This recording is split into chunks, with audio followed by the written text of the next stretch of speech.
नमस्कार, मैं प्रिया। आज है 30 जून। खबरों की तरफ बढ़ने से पहले एक नजर सुर्खियों पर। बिहार के 2 विश्वविद्यालयों में होगी 300 पदों पर बहाली। सरकार अब किसानों को सिखाएगी मछली पालन की नई तकनीक। एसटीईटी अभ्यर्थियों के हंगामे पर शिक्षा मंत्री ने दिया अपना बयान। लालू यादव के बिहार आगमन पर तेजस्वी ने दिया जवाब। सुशांत सिंह राजपूत मामले में पटना हाईकोर्ट ने अगस्त तक टाली सुनवाई। अब चले बढ़ते हैं बिहार की 25 बड़ी खबरों की ओर विस्तार से। बिहार के 2 विश्वविद्यालयों में होगी 300 पदों पर बहाली। नए विश्वविद्यालयों में नए विभाग खोलने की तैयारी हो रही है। इतना ही नहीं, बिहार के विश्वविद्यालय एवं महाविद्यालयों में नामांकन की सीटें बढ़ने वाली हैं, जिसको लेकर जल्द ही कर्मचारियों के सृजित पदों पर बहाली होने वाली है। इसको लेकर शिक्षा विभाग से लेकर राजभवन तक गंभीर है और विश्वविद्यालयों से इस बाबत प्रस्ताव मांगे गए हैं, जिसके बाद ही नवनिर्मित मुंगेर विश्वविद्यालय, पाटलिपुत्र विश्वविद्यालय और पूर्णिया विश्वविद्यालय में स्नातकोत्तर संकाय को खोलने को लेकर मिले प्रस्ताव पर शिक्षा विभाग की तरफ से सहमति मिल गई है। इतना ही नहीं, इससे संबंधित प्रस्ताव वित्त विभाग को भी भेज दिया गया है, जिसके तहत अब इन तीनों विश्वविद्यालयों में सहायक प्राध्यापक, पुस्तकालयाध्यक्ष, प्रयोगशाला सहायक, शिक्षक और तकनीकी सहायक के पद सृजन की स्वीकृति दी गई है। बिहार में कोविड-19 के मिले 200 से कम मामले। स्वास्थ्य विभाग की तरफ से मिली जानकारी के अनुसार बिहार में बीते दिन के पिछले 24 घंटे में कुल मिलाकर 190 मामलों की पुष्टि हुई है, जो इसके बाद बिहार में एक्टिव मरीजों की संख्या 1831 पर पहुंच गई। इसके साथ ही अगर हम प्रभावित जिलों की बात करें तो अररिया में 2, अरवल में 3, औरंगाबाद में 5, बेगूसराय में 7, भागलपुर में 3, भोजपुर में 2, दरभंगा में 6, ईस्ट चंपारण में 23, गया में 3, जमुई में 1, कैमूर में 2, कटिहार में 2, खगड़िया में 4, किशनगंज में 9, लखीसराय में 3, मधेपुरा में 2, मधुबनी में 6, मुंगेर में 4, मुजफ्फरपुर में 3, नालंदा में 3, नवादा में 13, पटना में 38, पूर्णिया में 10, रोहतास में 1, सहरसा में 3, समस्तीपुर में 3, सारण में 17, सिवान में 4, सुपौल में 2, वैशाली में 2, वेस्ट चंपारण में 1 मामलों की पुष्टि हुई है। इसके साथ ही 3 ऐसे मामले सामने आए हैं जो दूसरे राज्यों के हैं, लेकिन इनके सैंपल बिहार के अलग अलग जिलों में कलेक्ट किए गए हैं। इसके साथ ही बीते दिन के पिछले 24 घंटे में कुल मिलाकर 1,03,51 सैंपल की जांच की गई है। वहीं 330 मरीज ठीक होकर घर वापस लौटे हैं। बिहार के सभी जिलों में आज भी जारी है अलर्ट। आईएमडी पटना की तरफ से साझा की गई जानकारी के अनुसार उत्तर पश्चिम बिहार के वेस्ट चंपारण, सिवान, ईस्ट चंपारण, गोपालगंज में कई स्थानों पर गरज के साथ बारिश होने की संभावना जताई गई है। इसके साथ ही मेघ गर्जन और आकाशीय बिजली गिरने की संभावना भी जताई गई है। उत्तर मध्य बिहार की सीतामढ़ी, मधुबनी, मुजफ्फरपुर, दरभंगा, वैशाली के कई स्थानों में भी बारिश का पूर्वानुमान जारी किया गया है। इसके साथ ही उत्तर पूर्व बिहार के सुपौल, अररिया, किशनगंज, मधेपुरा, सहरसा, पूर्णिया में 1 या 2 स्थान पर मेघ गर्जन के साथ आकाशीय बिजली गिरने की संभावना जताई गई। इसके साथ ही दक्षिण पश्चिम बिहार के बक्सर, भोजपुर, रोहतास, भभुआ, अरवल, औरंगाबाद, जहानाबाद में, साथ ही साथ दक्षिण मध्य बिहार के बेगूसराय, गया, पटना, नालंदा, नवादा, शेखपुरा, लखीसराय और दक्षिण पूर्व बिहार के बांका, भागलपुर, जमुई, कटिहार, खगड़िया, मुंगेर में बारिश के साथ साथ आकाशीय बिजली कड़कने की चेतावनी जारी की गई है।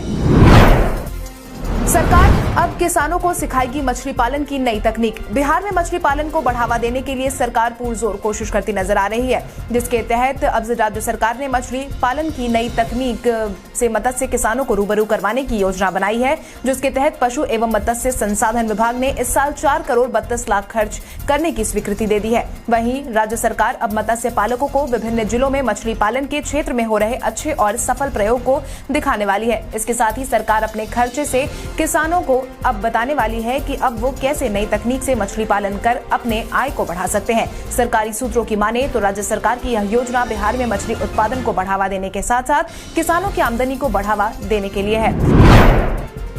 बिहार में निर्माण करने वालों को अब देना होगा 1% का उपकर। अब बिहार में सरकारी या निजी निर्माण कार्य के दौरान निर्माण करने वालों को कार्य की पूर्वानुमानित लागत राशि का 1% हिस्सा निजी और सरकारी प्रतिष्ठानों के नियोजकों, एजेंसियों को जमा करना होगा। इसको लेकर श्रम संसाधन मंत्री जीवेश कुमार ने निर्माण कार्य में शामिल एजेंसीज, नियोजकों के लिए आवश्यक निर्देश जारी कर दिया है, जिसके तहत अब भवन, सड़क, पुल, नहर, नाला, बांध, जलाशय, टावर, रेलवे, हवाई अड्डा आदि से जुड़े सभी निजी और सरकारी निर्माण कार्य को अब इसके अधीन ही काम करना होगा।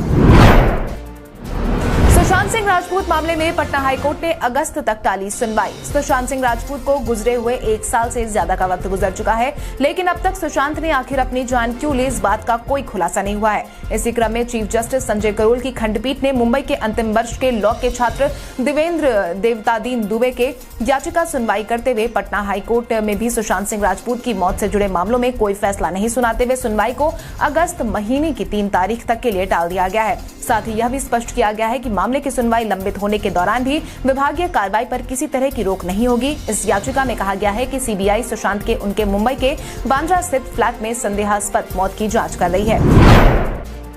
एसटीईटी अभ्यर्थियों के हंगामे पर शिक्षा मंत्री ने दिया अपना बयान। बिहार में एसटीईटी की मेरिट लिस्ट के कारण सरकार को छात्रों के विरोधाभास का सामना करना पड़ रहा है, जिसमें सरकार अपने ही फैसले के कारण छात्रों के निशाने पर है। यही कारण है कि हजारों की संख्या में अभ्यर्थियों ने बीते दिन शिक्षा मंत्री के घर का घेराव किया। इतना ही नहीं, छात्रों का गुट वीवीआईपी जोन तक में जा पहुंचा था, जिसके बाद पुलिस को मजबूरन लाठियां बरसानी पड़ी। जिसके बाद शिक्षा मंत्री ने भी अपना बयान जारी किया है, जिसके तहत उन्होंने कहा कि एसटीईटी अभ्यर्थियों को कुछ लोगों के द्वारा गुमराह किया जा रहा है। अभ्यर्थी किसी के बहकावे में नहीं आए, गुमराह ना हो। मैंने पहले भी कहा है कि और दोबारा साफ कह रहा हूं कि एसटीईटी अभ्यर्थियों की पात्रता हमेशा बरकरार रहेगी। एसटीईटी की परीक्षा जितने लोगों ने भी पास की है वो सभी शिक्षक बहाली के लिए आवेदन देने के लिए हकदार हैं। वहीं मेरिट लिस्ट को लेकर शिक्षा मंत्री ने कहा कि जो मेरिट लिस्ट पहले निकाली गई थी वो पात्रता की मेरिट लिस्ट थी, नियुक्ति की मेरिट लिस्ट नहीं थी। आज बिहारी बर्थडे स्पेशल में हम बात करेंगे नागार्जुन की। वैद्यनाथ मिश्रा उर्फ नागार्जुन का जन्म बिहार के दरभंगा जिले में 30 जून 1911 को हुआ था। हालांकि उन्होंने अपना ज्यादातर समय मधुबनी जिले में ही गुजारा था।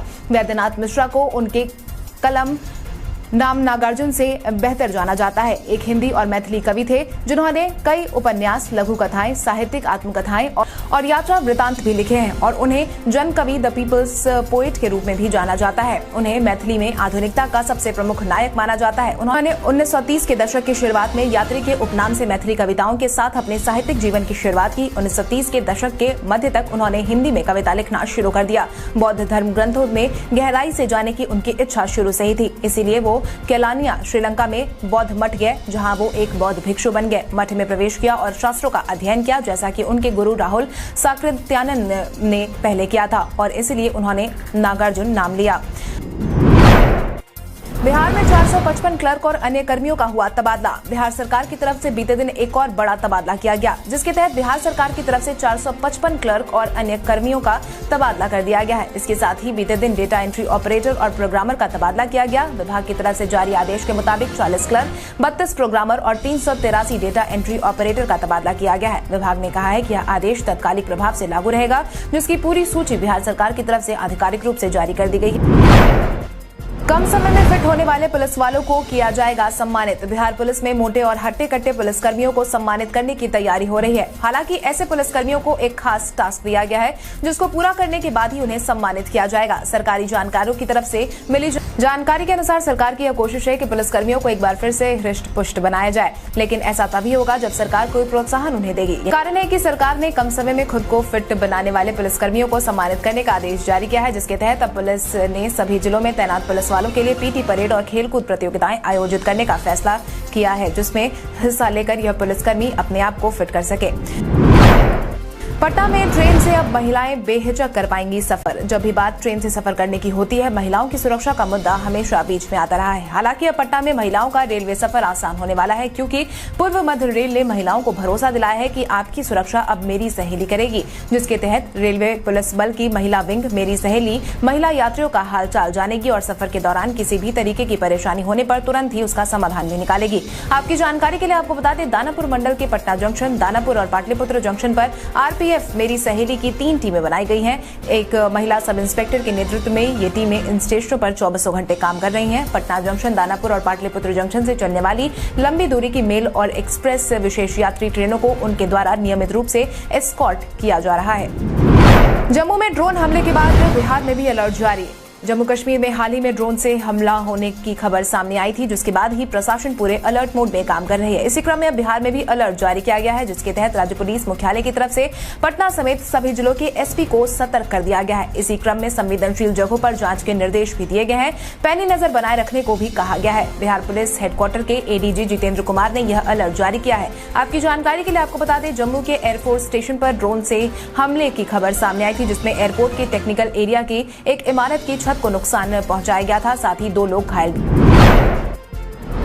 31 जुलाई तक एक राष्ट्र एक राशन कार्ड योजना लागू करने का जारी हुआ आदेश। सुप्रीम कोर्ट ने बीते दिन अपनी सुनवाई के दौरान लंबे समय से अटके पड़े एक राष्ट्र एक राशन कार्ड योजना को लेकर अगले महीने तक की मोहलत दे दी है, जिसके तहत बीते दिन कोर्ट में न्यायमूर्ति अशोक भूषण और न्यायमूर्ति MR शाह की पीठ ने 3 कार्यकर्ताओं की याचिका पर सुनवाई करते हुए केंद्र को 31 जुलाई तक असंगठित क्षेत्र के श्रमिकों के पंजीकरण के लिए राष्ट्रीय सूचना विज्ञान केंद्र की मदद से एक पोर्टल विकसित करने को कहा है, ताकि कल्याण योजनाओं का लाभ उन्हें दिया जा सके। इसके साथ ही बीते दिन की सुनवाई के दौरान कई निर्देश पारित किए गए, जिसमें केंद्रों और राज्य के प्रवासी मजदूरों के लिए खाद्य सुरक्षा, नकदी हस्तांतरण और अन्य कल्याणकारी उपाय सुनिश्चित करने के लिए निर्देश देने का अनुरोध किया गया था।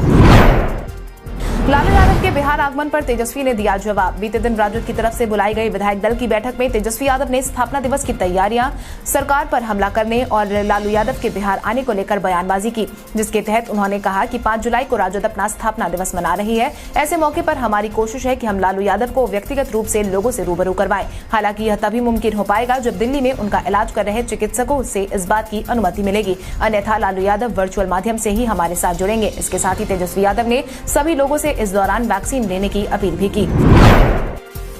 जदयू ने प्रशांत किशोर पर साधा निशाना। एक वक्त पर जदयू के चुनावी सलाहकार रहे प्रशांत किशोर इन दिनों जदयू को फूटी आंख नहीं भा रहे हैं। यही कारण है कि जदयू की तरफ से प्रशांत किशोर को लेकर टिप्पणियां आए दिन सुनने में मिल जाती है। इसी क्रम में जदयू के राष्ट्रीय अध्यक्ष RCP सिंह ने भी अपना बयान जारी किया है, जिसके तहत उन्होंने कहा है कि प्रशांत किशोर आज तक कई लोगों को प्रधानमंत्री की कुर्सी पर बिठाने का सपना दिखा चुके हैं। बात जहां तक बंगाल, बिहार, मद्रास और तमिलनाडु के चुनाव की करे, तो इन राज्यों में जनता ने सरकार बनाया है, किसी एक व्यक्ति ने नहीं। लोकतंत्र चलाना किसी कंपनी को चलाने जैसा नहीं है। पीके का बिहार में कोई जनाधार नहीं है। आपकी जानकारी के लिए आपको बता दें, प्रशांत किशोर ने अब तक कई पार्टियों के लिए चुनावी रणनीतिकार के रूप में काम किया हुआ है।